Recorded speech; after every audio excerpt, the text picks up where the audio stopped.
Always done its job, and that's one of the tough things, is to every day go back to work and do your job. But on the other side, it's what holds everybody together. It's the glue. Coming to work with the guys, men and women who have done this job and given their whole life and to do this job, it is what holds a lot of people together. Being able to sit at the table, go on calls, and manage the city with each other and hold each other and talk to each other is where we get our strength from within.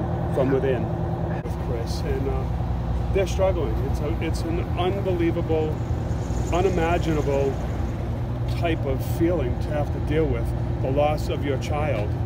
Everyone here I'm speaking to, you know that you're not supposed to lose your child first. And for those people that we see on the news every night, it's the same for us. It's an unimaginable feeling. And I know that the Roys are trying to process and deal with it and be strong for Ava. They have to now be there, raise her, and keep her father's memory alive of what a great man he was. He died doing something he wanted to do his whole life.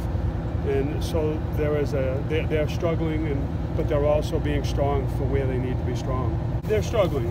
The firefighters that actually worked with Chris and that came on with Chris, and those that were actually at the fire, a lot of self-blame comes in play, and nobody was to blame. It's a fire. It's an untenable situation that we try and manage. It's managed chaos, and they're struggling because they gave 110% to try and save his life, and the outcome didn't work out that way, unfortunately. So people hugging and giving condolences and reassuring each other that we're here for each other, and we also know the city is here for us. They've been here for us, unfortunately, every time this has happened. We went in pairs of two, approach the casket, do a slow-handed salute, and then return out of the church without having any interaction with the family. You're talking over 400 firefighters passing through. So for them, along with, I am sure, the lines of people, friends and family that will be here today, it shows their support. It shows them that there is support and that we're here for them and for Chris.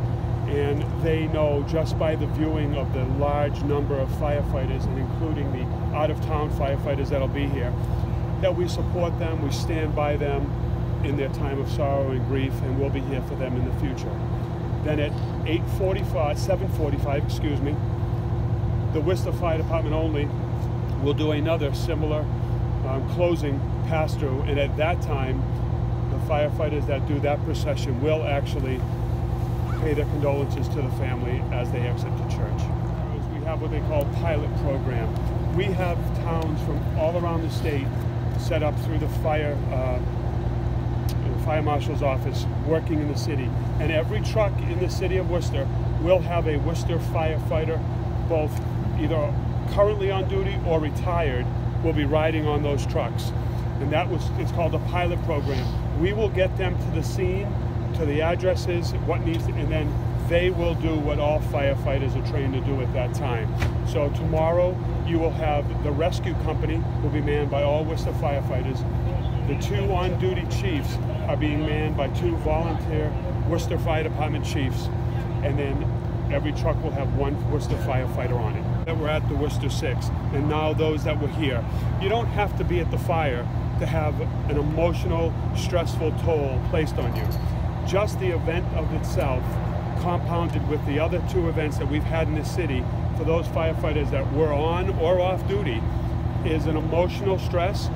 We make sure that we have counselors available.